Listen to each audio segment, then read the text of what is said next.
That is a really good question for Republicans because it's not entirely clear they have the full House vote set. They are very likely to pass it out of this committee, and you're right to point out the historic nature of this, Elizabeth. You got to go back to 1876, almost 150 years, for the last time that Congress actively worked to impeach a cabinet secretary. Republicans are making two arguments. They've got two articles of impeachment. The first one is they say Secretary Alejandro Mayorkas has not enforced the law that are on the books. They say that anyone in the country illegally, whether they've committed a crime or whether they are waiting for their asylum case to play out in court, needs to be detained. That is the law. And if he's not going after detaining 100% of them, they say he is failing to uphold the law. The second argument they're making is what they're calling a breach of trust by rolling back Trump-era border policies they say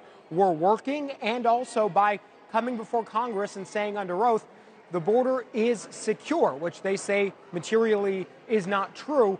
So those are the arguments they're making. Now, Democrats and Secretary Mayorkas himself are on the complete other side of this, saying this is a total sham process. They say that impeachment is meant for officials who are abusing their office for personal gain.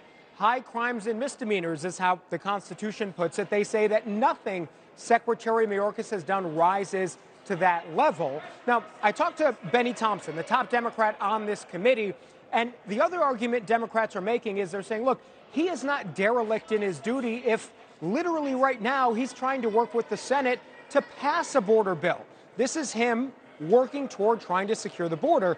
I talked to Benny Thompson about whether maybe if that happened earlier, maybe a year or so ago, if we would be here today. Here's what Thompson told me. He's been before the committee this year, and each instance he was attacked.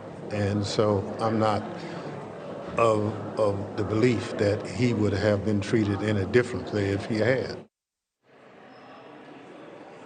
So, Elizabeth, they're going to be back in that room any moment now. They took a recess, but this could be a matter of hours. Still, it's a while before they vote in the committee.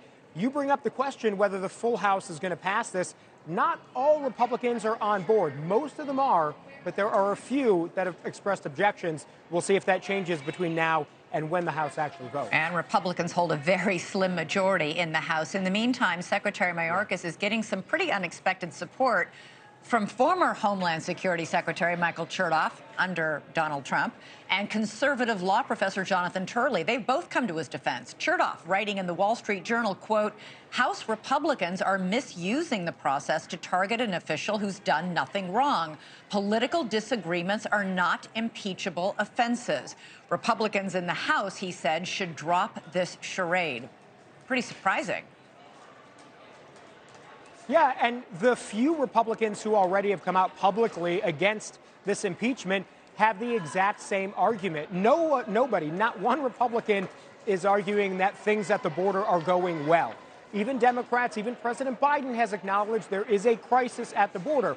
The question before them is impeachment really the remedy for that? And you do have a number of conservatives saying that this is sort of weaponizing the impeachment process. That's why there are still just a handful of more moderate Republicans and some who I would say are even very conservative Republicans that have expressed concern, saying they don't think that impeachment is the proper tool to handle what's going on here. And if you remove Secretary Mayorkas for simply implementing what the Biden administration policy is, he will very likely be replaced by someone else who's going to implement the same set of policies. So that's the argument that we're hearing, and it may be surprising coming from conservative scholars, but we've heard that from more than one. Yeah, all right. Joe Khalil, thanks so much. Keep us posted on the vote. Let us know if there's anything new to report and update. In the meantime, as House Republicans move to hold Secretary